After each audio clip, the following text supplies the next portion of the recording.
बिस्मिल्लाहिर्रहमानिर्रहीम। अस्सलाम वालेकुम। जोजो की किचन में खुश आमदीद।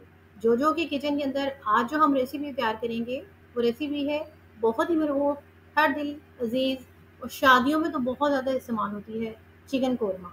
तो चिकन कोरमा हम लोग कैसे बनाएंगे और इसके अंदर कौन कौन सी चीज़ें शामिल होंगी, हम स्टार्ट करते हैं। यहाँ पे सबसे पहले एक बर्तन के अंदर हम लोगों ने ऑयल ले लेना है थोड़ा सा, और इस ऑयल को हमने थोड़ा सा गर्म होने देना है। और साथ ही हम लोगों ने जो है 1.5 जो है वो मैंने एक और आधा प्याज ले लिया है, और उस प्याज को मैंने बहुत ज़्यादा मोटा मोटा नहीं, लेकिन उसको जो है वो कटिंग कर लिया है। और जब ये तेल गर्म हो जाएगा, बहुत ज़्यादा गर्म नहीं होगा वरना प्याज हमारे जल जाएंगे, तो हम उन प्याज़ों को इसके अंदर शामिल कर देंगे।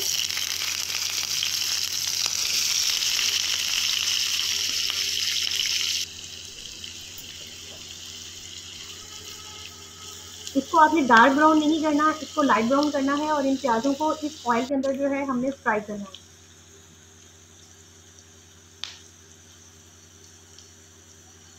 आंच बहुत ज़्यादा तेज़ आपने नहीं रखनी है। मैंने थोड़ा प्याज लिया है क्योंकि मुझे थोड़ा सा चिकन कोरमा बनाना है। आपने जो जितनी भी आपकी चिकन की क्वांटिटी होगी, मिकदार होगी, आप उसके मुताबिक कर सकते हैं। जब यहाँ पे प्याज अच्छी तरह से लाइट ब्राउन हो जाएंगे तो आपने इसको इसमें से निकाल लेना है और इसको ठंडा होने के लिए रख देना है। ठंडा होने के बाद हम इसको ग्राइंडर के अंदर जो है अच्छी तरह से ग्राइंड कर लेंगे। तो यहाँ पे हमारे पास जो है वो दही मौजूद है, इस दही को हम इस रेसिपी के अंदर इस्तेमाल करेंगे। प्याज़ों को हम लोगों ने लाइट ब्राउन कर लिया है। यहाँ पे आपको थोड़ा सा डार्क ब्राउन फील हो रहे होंगे, लेकिन ये लाइट ब्राउन है। अब इसको हम ठंडा होने के लिए रख देंगे। चिकन कोरमा बनाने के लिए यहाँ पे कम से कम हाफ केजी जो है वो हमारे पास चिकन मौजूद है। आप इसको अच्छी तरह से धो के साफ कर लें।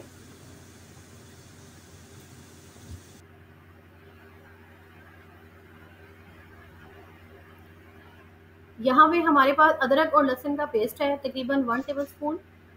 तेज़पात, छोटी इलायची, बड़ी इलायची, लौंग और दालचीनी, इन तमाम अज्जा का इस्तेमाल हम इसमें करेंगे।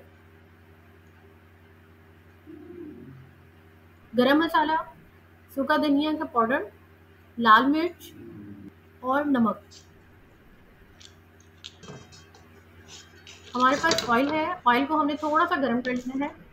जैसे ही ऑयल हमारे पास गर्म होगा, ये वही ऑयल है जिसके अंदर हम लोगों ने अपने प्याज़ों को ब्राउन किया है। इसमें एक दो प्याज़ों के टुकड़े जो हैं वो आपको नज़र आ रहे हैं।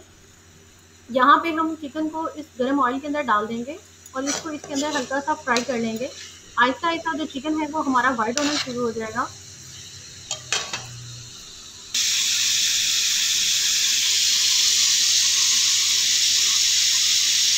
ये जो मसाला जात आपको नज़र आ रहे हैं, इसको हम अपने चिकन के अंदर ऐड कर देंगे। ऐड करने के बाद आपने इसको अच्छी तरह से मिक्स कर लेना है।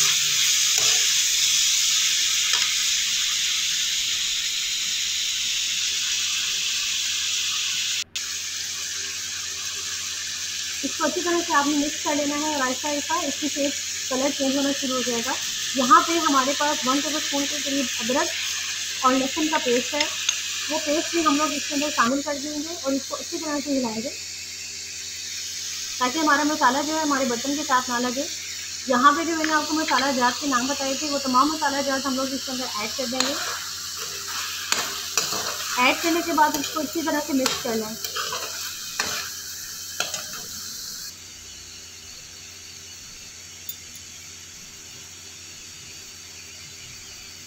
यहाँ पे मेरे पास कोरमा मसाला है। इस कोरमा मसाले में से तकरीबन 1.5 टेबलस्पून जो है वो हम इसके अंदर शामिल करेंगे।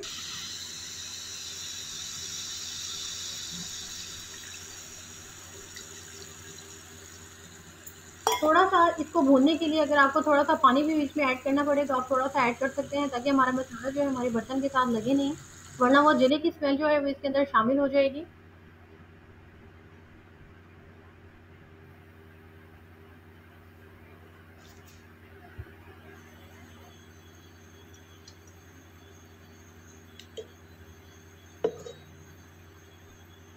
यहाँ पे हमारे पास जो है वो मसाला बन चुका है।